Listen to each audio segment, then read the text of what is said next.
Okay, YouTube. So today I'm doing a 2006 Jeep Liberty, changing the starter motor. Okay, this motor, what happened? You cannot crank the engine. Because the Bendix here it sings out, it spins out, so it doesn't crank. You make two crank and then it spins out. Okay. So this starter is from a 2006 Jeep Liberty. It's a diesel, and it's very important that if you're gonna change it, you have a diesel. You make sure you replace it back with a diesel starter, which is a little bit more bigger than the gas, okay? Because you have the diesel and you have the gas, okay? The diesel is more easier to change than the gas starter. You got the gas starter, you have to remove the drive shaft from the front differential, and then you have to remove your starter, okay?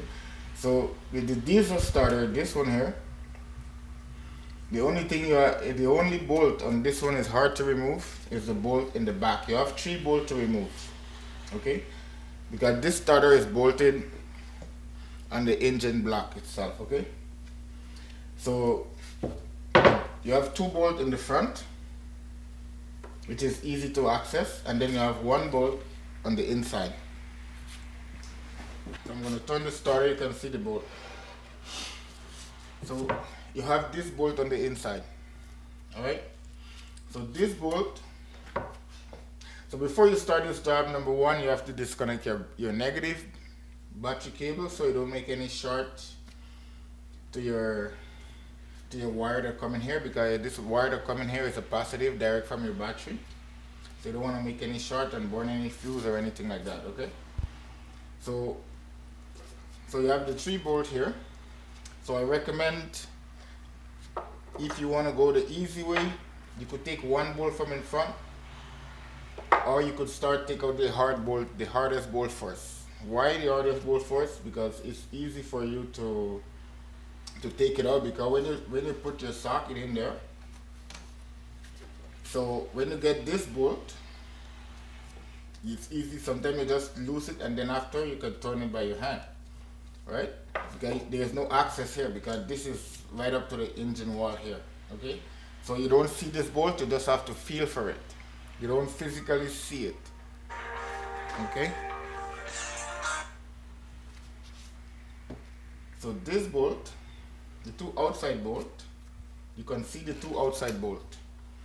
So that's why I recommend, if you're gonna do this job, start with the bolt inside. Because what happens, if you remove the 2 easy bolt, which is outside, then when you're gonna remove the bolt from the inside, your starter is gonna be moving all over the place, and then what happens is gonna be putting pressure on the bolt. So you'll have to finish taking out the bolt with your ratchet. Okay, and in there is not much space in there, but it's workable. You have some space there, you know. So the next trick that I do when I'm gonna put back this bolt, especially the inside bolt, all right, because if you put it in your socket, you have to move it around, because like I said, you cannot see this bolt, okay? So when you're gonna install this starter, you can do 2 things.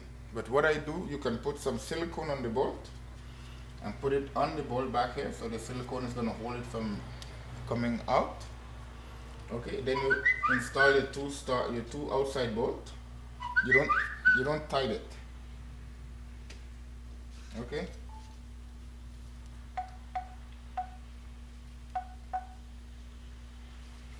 Okay, this bolt, you don't tight it. You have to, like, just barely, when it's reaching to place, you just leave it loose so you can line up the inside bolt, okay?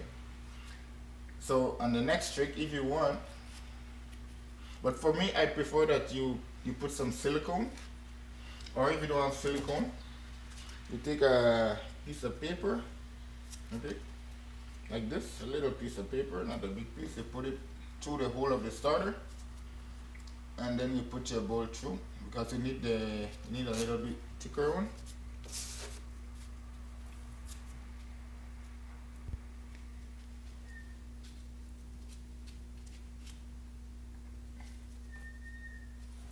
Okay, so your bolt is gonna be staying on the starter. It's not gonna fall off. So all you have to do is to take your socket, but you need the exact length, okay? Because you cannot go too long, you cannot go too short, you need the exact length which I use on the long number 10 and 2 short extension.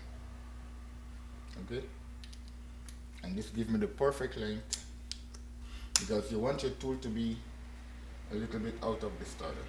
So when you put this bolt here, see it's about an inch out of the starter, so that way you have clearance. Because when the starter is up on the car, there is no clearance. Okay, so or if you're on a next trick, usually what I do sometimes, I take a paper, I stick it in the socket, and I squeeze my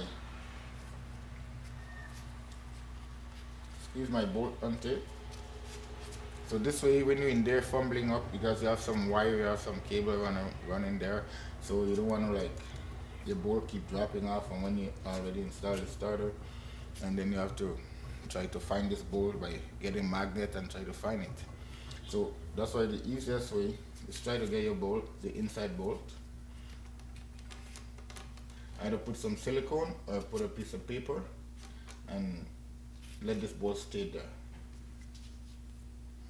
So all you have to do is to feel it by your hand. You have to go with your hand in there, and then you just have to try to find the head of the bolt and catch it over. So that's the secret of changing a starter on a Liberty 2006 diesel, and it's a very simple job that anyone can do it. It's nothing complicated. Okay, so thanks for watching, and subscribe to my channel for more interested video. Okay, have a good day. Bye.